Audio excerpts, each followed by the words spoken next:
Hello and welcome to the Southern View. I'm Veera Raghav. The big focus this evening remains on the latest from investigations into the triple blasts at the congregation of the Christian sect Jehovah's Witnesses on Sunday morning. Remember, it killed 3 people, including a 12-year-old girl, and left nearly 50 other members of that fringe sect injured who are in hospital at Ernakulam at the moment. As we speak, preparations are on for a press conference in Kochi to get the latest as far as investigators are concerned. We're also told, according to our sources, that the lone accused in the case, Dominic Martin, has been officially arrested by the Kerala police after a day-long interrogation. A short while ago, dismissing any larger conspiracy theory or a terror angle, Kerala Chief Minister Pinarayi Vijayan had said that 48-year-old Dominic Martin, the disgruntled member of the Jehovah's Witnesses sect who had voluntarily surrendered to the police yesterday after releasing a video, had confessed to the police as well that he carried out the attack alone. Mr. Vijayan was in Kochi today along with senior ministers and top police officers. In fact, he's also threatened to take legal action against Union Minister Rajiv Chandrasekhar for insinuating at the communal radicalization in Kerala and accusing the state government of not acting against them. My colleague Pratibha Raman has the latest in this report from Kochi. 12-year-old Libina, who was admitted at Ernakulam Government Medical College in Kerala at 9:51 a.m. on Sunday, lost her life post-midnight. She'd suffered 95% burns and is the 3rd casualty after the blast at the convention center, which hosted a prayer meet of the fringe Christian sect Jehovah's Witnesses. 50 others injured in the triple blast are being treated for burn wounds at the hospital. Yesterday we had around about 35 people getting admitted with first degree, second degree burns. Most of them had burn marks in their foot and hands. There were 3 blasts that took place one after the other at Kalamassery's Zamra International Convention Center. According to eyewitnesses, the first one took place at 9:38 a.m. right at the center of the hall when around 2,500 people had gathered and were intently praying with their eyes closed. The other 2 were less intense and took off at the doors. About 9:40, there was a blast. And after that, all people, about 2,300, more than 2,300 people were there. I helped so many people to make. Kerala CM Pinarayi Vijayan has declared that it was one man, Dominic Martin, a disgruntled member of the group who carried out the attack all by himself. Vijayan has threatened legal action after Union Minister Rajiv Chandrasekhar had alleged that the state government was not taking stern action against communal elements.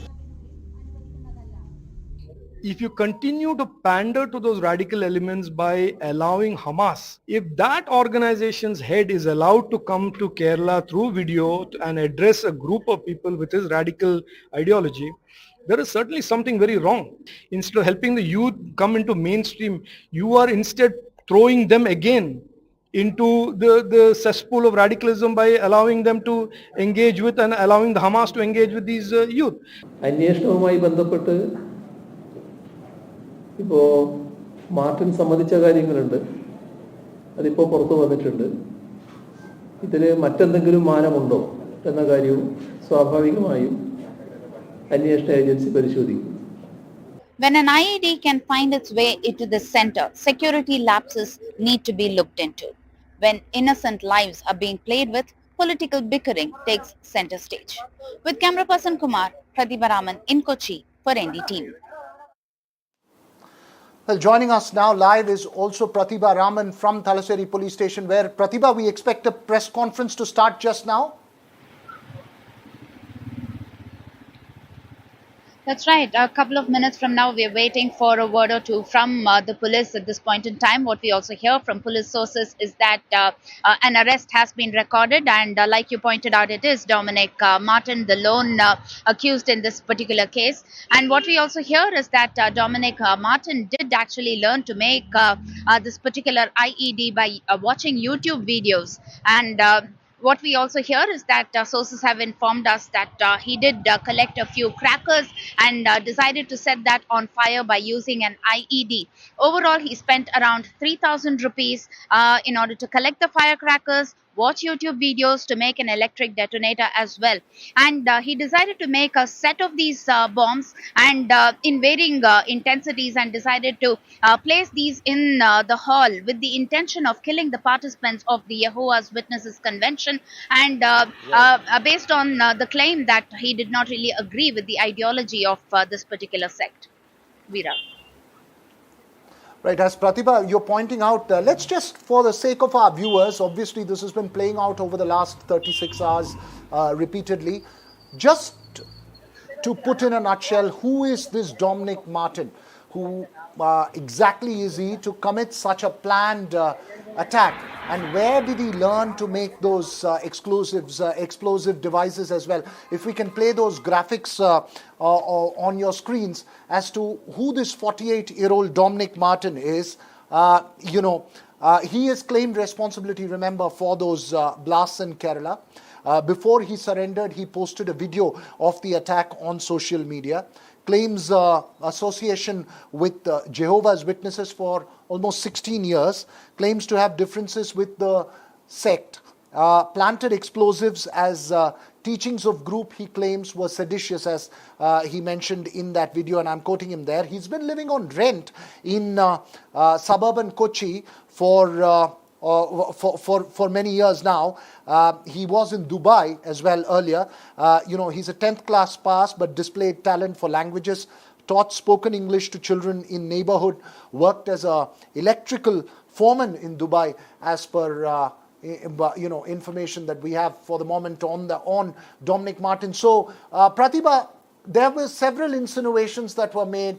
And as you mentioned, Dominic Martin learned to make that improvised explosive device on the internet. Any other details that you can give us? Because you also spoke to the man who actually rented a house to Dominic Martin, about his family, about his wife, about his children. Any details that you can share with us before we play the interview you did with the house owner of Dominic Martin as well? Well, what we hear from the owner is that Dominic was a very mild-mannered person. He seems to have kept to himself, a person a man of very few words. So most of them did not really know much about Dominic, for the very fact that he was extremely a quiet person.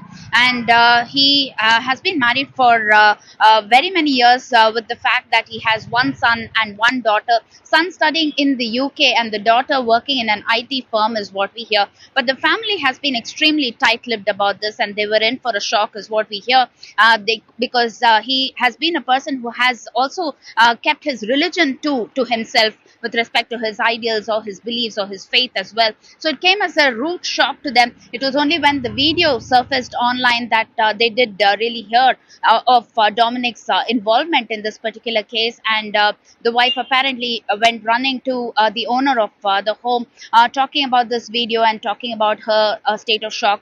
A lot of relatives were also present inside the house, is what we hear, to extend moral support to the family. But for now, they are absolutely in state of shock, not willing to speak to the media. But then everything depends on the police and the investigation and its way leading to the truth, is what they claim. Veera.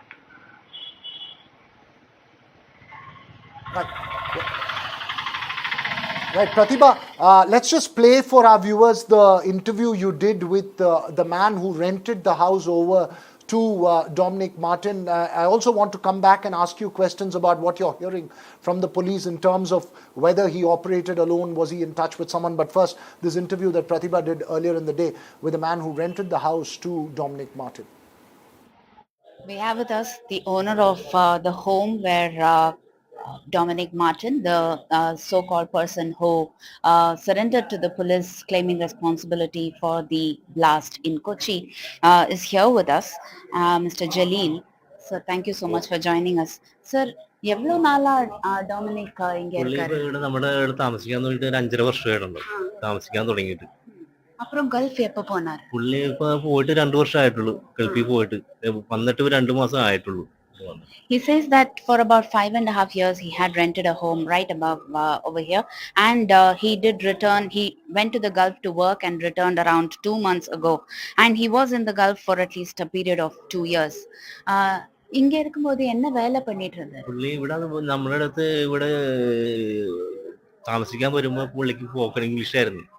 അത് കഴിഞ്ഞിട്ടാണ് പുള്ളി പറഞ്ഞു തരുന്നത്. അങ്ങനെ അതിന് corona സമയത്തൊക്കെ പുള്ളിയുടെ ഇത് പോയതുകൊണ്ട് പുള്ളി പിന്നെ പോയിട്ടില്ല. പിന്നെയാണ് പുള്ളിക്ക് ഗൾഫിലേക്ക് ഒരു ചാൻസ് വന്നപ്പോൾ പുള്ളി ഗൾഫിലേക്ക് പോയത്. പുള്ളി നേരത്തെ എനിക്ക് തോന്നുന്നു ഗൾഫിലായിരുന്നു എന്ന് തോന്നുന്നു. കാരണം അവിടെ നിന്ന് വിളിച്ചിട്ട് പോയതാണെന്ന് പറഞ്ഞു. He was actually running a coaching class teaching English, and during the COVID period is when he decided to go to the Gulf to earn some money. And Gulfல இருந்து வந்ததுக்கு அப்புறம் அவங்க ஃபேமிலியில யார் யார் இருக்காங்க? പുള്ളിയുടെ മോളുണ്ട്, ഭാര്യയുണ്ട്. മോനുണ്ടായതാണ്. മോന് യുകെയിലേക്ക് പോയി. പുള്ളി വന്നപ്പോഴേക്കും ഇവിടെ മോളും ഭാര്യ മാത്രമേ ഉള്ളൂ. பையன் எங்க படிக்கிறான்? യുകെയിലേക്ക്. So he has two children, one son, one daughter. The daughter works in an IT firm, and the son is studying in the UK. நேத்திக்கு போலீஸ் வந்ததா இங்க? என்ன மாதிரி என்கொயரி பண்ணிது போலீஸ்? പോലീസ് വന്നത് അവരുടെ പുള്ളിയുടെ റൂം പുള്ളി ചെക്ക് ചെയ്തിട്ട് പോയി. പിന്നെ പുള്ളിയുടെ വൈഫിന്റെ മൊബൈല്, പിന്നെ പാസ്പോർട്ട്, പിന്നെ ഇങ്ങനെ ലൈസൻസ് ഇതൊക്കെ എടുത്തിട്ടാണ് പുള്ളി പോയത്. Yesterday, the police arrived here and collected all the documents as well as the certifications as well as the ID proof. அவங்களோட மனசுல என்ன நடந்துட்டு இருக்கோ? ஒரு பெரிய ஷாக் இருந்ததா உங்களுக்கும் சரி ஃபேமிலிக்கும் சரி? അത് നമ്മൾ അറിയണത് പുള്ളിയുടെ വൈഫ് വന്ന് നമ്മളോട് ഇങ്ങനെ ലൈവ് വിട്ട കാര്യമാണ് നമ്മളത് പറഞ്ഞത്. ഇങ്ങനെ പുള്ളി ഫേസ്ബുക്കിൽ ഇങ്ങനെ ഇട്ടിട്ടുണ്ട്. അപ്പോഴാണ് നമ്മളിത് അറിയണത്, ഈ ഇങ്ങനെ സംഭവിച്ചേക്കണത്. അപ്പോഴാണ് നമ്മൾ തന്നെ അറിയണത്. നമുക്ക് തന്നെ ഷോക്കായി പോയി. He says that it was absolutely unbelievable and shocking. It was only when they saw it on Facebook with the purported video that was released is when they all realized that it was Dominic Martin allegedly surrendering to the police. And அவர் எந்த மாதிரி ஒரு person? പുള്ളി നല്ല സ്വഭാവം. നമ്മളിത് അങ്ങനെ അങ്ങനെ ഓവറായിട്ട് സംസാരിക്കില്ല, ചെറിയ കുറച്ച് സംസാരിക്കുന്ന കൂട്ടത്തിലായിരുന്നു. അങ്ങനെയാണ് നമ്മളോടൊന്നും ഒരു ഇതായിട്ട് വന്നിട്ടുണ്ടായില്ല, ഒരു അലമ്പും ഉണ്ടായില്ല. ചീത്ത സ്വഭാവം അങ്ങനെയൊന്നും ഉണ്ടായിട്ടില്ല. ഇതുവരെ തല്ലി പിടിക്കുന്ന ഒച്ചപ്പാട് ബഹളമൊന്നുമില്ല ഇവിടെ. He says that he was an extremely mild-mannered person, a person of very few words. He would just stick to his own work and his own tasks, and he wasn't really a very extravagant or a very extrovert kind of a person. And it came as an absolute shock, is what Mr. Jalil says. இதுக்கப்புறம் என்ன plan பண்றாங்க உங்க family? உங்கள்கிட்ட பேசினீங்களா, സംസാരിച്ചீங்களா? ഗൾഫിൽ നിന്ന് വന്ന ശേഷം ഗൾഫിൽ നിന്ന് വന്ന ശേഷം ഞാൻ ചോദിച്ചു ഗൾഫിലേക്ക് പോകണ്ടെന്ന് ചോദിച്ചാൽ പറഞ്ഞ പുള്ളി ഇനി പോണില്ല, ഇനി ഇവിടെ ഉണ്ടാവും, മോക്ക് ജോലി കിട്ടിയല്ല, അപ്പൊ അതുകൊണ്ട് ഇവിടെ തന്നെ നിൽക്കാൻ പണിയെന്നാ പറഞ്ഞത്. இல்ல இப்ப டாமினிக் இப்ப வந்து போலீஸ்ல இருக்காரு. சோ அதனால ஃபேமிலி இப்ப எப்படி என்ன மாதிரி பிளான் பண்ணிட்டு இருக்காங்க? ഈ ചോദ്യം മനസ്സിലായില്ല. இப்ப வந்து போலீஸ்ல இருக்காங்க டாமினிக். சோ ஃபேமிலி இப்ப என்ன மாதிரி ஒரு സിറ്റുവേഷനിൽ இருக்கு? இத ஃபைட் பண்ணுவாங்களா, ஜஸ்டிஸ் கேக்குறாங்களா என்ன? പുള്ളി ഇപ്പൊ നമ്മള് അവരോട് ചോദിച്ചിങ്ങനെ, അപ്പൊ ആകെ അവര് ഇതായിട്ടിരിക്കണേ. പിന്നെ ഇപ്പൊ അവരുടെ അമ്മ വന്നിട്ടുണ്ട്, സഹോദരൻ വന്നിട്ടുണ്ട്, പിന്നെ സഹോദരന്റെ ഭാര്യയുണ്ട്, ഇപ്പൊ മുകളിലുണ്ട്. They are in absolute state of shock, and which is precisely why their relatives have come over to extend moral support. They're waiting for what kind of evidence would really emerge and what the police would say to them. Thank you so much for joining us. And that was Jalil, the owner of the house, speaking to us, with camera person Kumar Pratibaraman in Kochi for NDTV.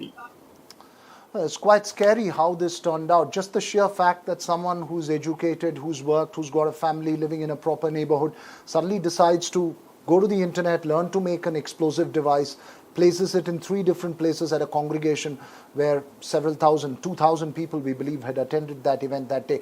All this is brought to focus also, remember, Jehovah's Witnesses, this small fringe Christian sect which is spread over 240 countries globally.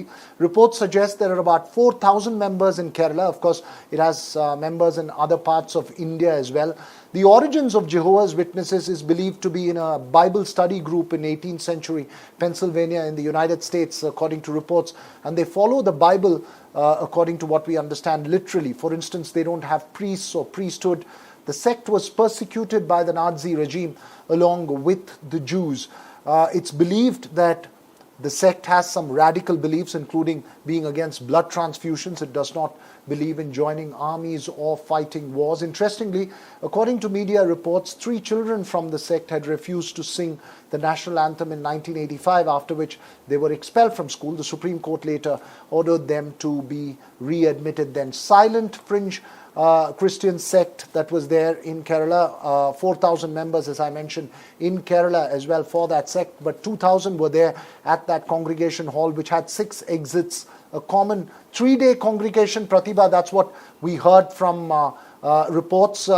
You've been talking to those amongst the Jehovah's Witnesses who refuse to come on camera or come on to shows. What have you been hearing from them in terms of what they know possibly of Dominic Martin and how they are coping with what happened on Sunday morning?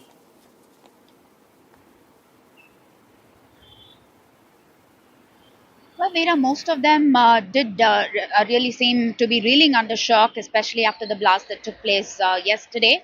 And most of them have been claiming that they were absolutely unaware of Dominic's presence. In fact, they did not know about his whereabouts or about his being one of the participants as well. And the other thing is, like you pointed out, he was just like the boy next door. Nobody really believed that Dominic was a person who was actually present inside the hall, placing these explosives. The very fact that he could actually walk in with the IED devices in hand have also pointed out a lot of loopholes in the security system when you're organizing a religious convention of that sort. There were some of them who did speak, claiming that this can happen to anyone. It can happen in a religious convention. It can happen in a market. So we would really move on. We would have the next convention. But there were others who did say that the next time I walk into a convention for a prayer meet, it is definitely going to be extremely hard because we've been having sleepless nights. So these are the kind of expressions and sentiments that we have picked up from different people that we spoke to over there. And in fact, all of them are scrambling for lives, especially when the blast took place. And it was 24 hours later, once they kind of heard that, things were back in place at the blast site, is when they decided to come back to collect their respective cars, respective vehicles. Most of them were going through a security check and a process there with respect to the protocol that was in place and going back to collect their cars. So as they were heading back is when some of them who were willing to relive that horror and some of them who just wanted to get away from that place. So these were the kind of emotions that we picked up at the venue. Right, really sad there. Neeta Sharma, my colleague who also tracks the National Investigative Agency and Investigating Agency and the Home Ministry very closely, joins me live now. Neeta, now that there seems to be categorical assertion from the Kerala police that it was Dominic Martin and he acted alone, we believe he's been arrested, and you heard Pinarayi Vijayan also making that assertion a short while ago. What are you hearing from NIA officers? And interestingly, Neeta, when I spoke to a former police officer in Kerala, he said the fact that the case has been registered under UAPA means that it could be transferred to NIA at any point of time if needed. See, as far as NIA is concerned, Veera, any kind of a activity which involves any kind of a blast or any kind of such activity which leads to violence, NIA has the jurisdiction to take over. So NIA team was already there, a team of 5 officers was there. The matter has been registered under UAPA, but NIA is also going to look into the wider conspiracy. Fine, this Dominic Martin was alone who carried out this attack, but there might be many others like him also. So NIA obviously is also going to investigate that part also. The fact that he got information from internet, he compiled a bomb, he got all kinds of substances from the open market. So all these leads are going to be a part of NIA probe, because if such a material is available in open market, that itself is quite scary. So NIA is also going to probe that also, if any other linkages or any other associates, anyone who has kind of a grievance with this sect, this group. Those are the aspects which NIA is obviously going to look into. Another very interesting bit is that, when they say that the Intelligence Bureau, the Ministry of Home Affairs, had shared 3 alerts specifically with Kerala Police saying that, these type of congregations should be watched over, in which any such kind of elements are there. But despite that, this act of terror took place there. So obviously that bit is also going to be investigated, whether there was any kind of laxity on the part of the Kerala police. Now that Dominic has been arrested, obviously he is going to be interrogated from where he procured those substances. He says that he made a bomb for only rupees 3,000. So what all he used, from where he procured, and if there are any other offshoots or any other associates which are there who have some kind of a grouse with this with this group. So these are the aspects which the NIA is obviously going to probe into. Veera? In fact, that's very important, the point that you make there. The sheer fact that even if it's just one individual, that he could access the information online and in as less as 3,000 rupees create an improvised explosive device, not one, but 3 improvised explosive devices, and learned where to place it as well, is quite a scary prospect, Neeta. Obviously, the NIA would be probing further. You know, we've heard statements all day long, and before I go back to Pratibha on the latest that she's hearing in terms of from the police there in Kerala, we've heard statements all along. Do you feel that there is a sense of completion in terms of, or categorical assertion in terms of where this investigation is heading, or do you believe that the NIA is still waiting and watching and would look at far more evidence before coming to a conclusion on whether it was one man, whether there were other external elements that need to be probed in this matter? See, it's the investigation as of now is at a very nascent stage. NIA obviously dwells into all kinds of aspects, and it's a painstaking effort because they do a 360-degree kind of a probe. Whether it's a small stabbing case also, we've seen in Jaipur when when 2 people had stabbed one tailor. So in that case also they did a whole investigation, the 360-degree of the investigation. Similarly, here also they are going to obviously probe every aspect to it, every detail about it. They're also going to speak to the Kerala police, what they are saying about it, what kind of arrangements were there for this kind of a congregation, whether, whether if there was an alert, why, do's and don'ts were not followed. So each and every bit of, even the smallest bit of do's and don'ts would be probed by the NIA.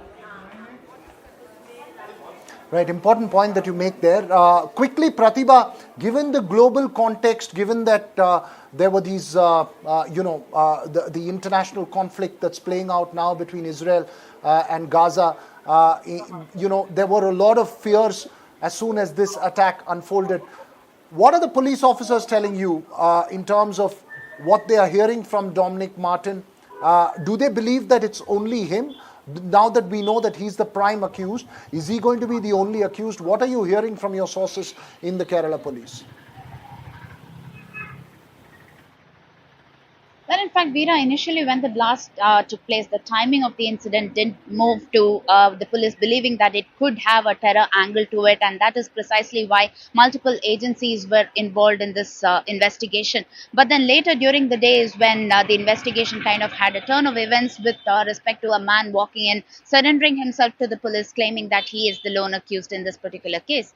But the fact that this man has been able to access how to make a bomb or how to make an IED device, watching YouTube videos and making different bombs of varying intensities, walking into the hall with all of these and having the evidence to tell the police that he is the one who did it, did kind of raise a lot of suspicions amidst the mind of the police to really believe his entire statement as well as corroborated with evidence. And that is precisely why they took complete 24 hours to interrogate him deeply, find out the documents that were provided to him by the accused, also verify those documents at home, piece it together with whatever remains that were found at the blast site, including the remains of the electronic detonator that was found at the blast site, according to police sources. All of this had led them to believe that he could be the lone accused. In fact, we will have more details once the press conference kickstarts.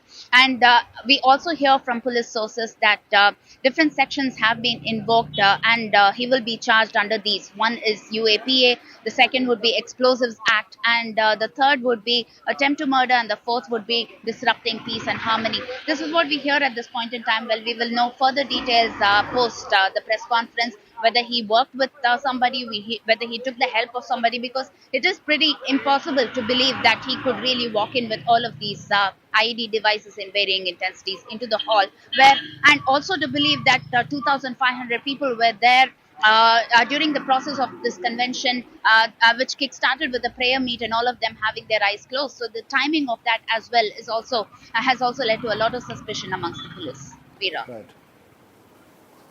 Right. Thanks, Pratibha. As we see, several reporters are waiting behind you for that press conference to start. Neeta as well, for giving us the latest as along. I wonder, Neeta, if we've seen an incident of this nature, of something so bizarre just coming out, some disgruntled member putting out 3 such bombs in such planning. We'll keep a close track of all the investigations and the latest that's coming in. Pratibha also earlier in the day had spoken to Veena George, Kerala's health minister, to get an official account on those who were injured, the treatment that's given, and also the official line of investigations. Let's listen in to that conversation with Veena George. We have 17 people admitted in different hospitals, including Kalamashiri Medical College, and 12 are in ICU, 4 are critically ill. And among these 4, 3 they have burns around 60%. And 2 of them, one is the mother of that girl child and one is a brother. And here we have 4 in ICU at Kalamashiri Medical College. At other private hospitals, in different 4-5 private hospitals, we have got the rest 8 persons admitted in ICU. Yes. So children were sitting with friends and cousins and all. They were in the middle and the blast occurred there. So they got injured and many have that fear on their faces. So health department has decided to give them psychological support and also counseling. So once most of them are back home. So I have asked my director of health services to locate them at their houses and we'll be providing mental health support through the district mental health team. Right, that was Veena George, Kerala's health minister, who spoke earlier in the day to my colleague Pratibha Raman. We're waiting for a press conference there in Kerala to start any minute now, but that's all we have time on. The Southern View, the news and updates continue here on NDTV. Thanks for watching.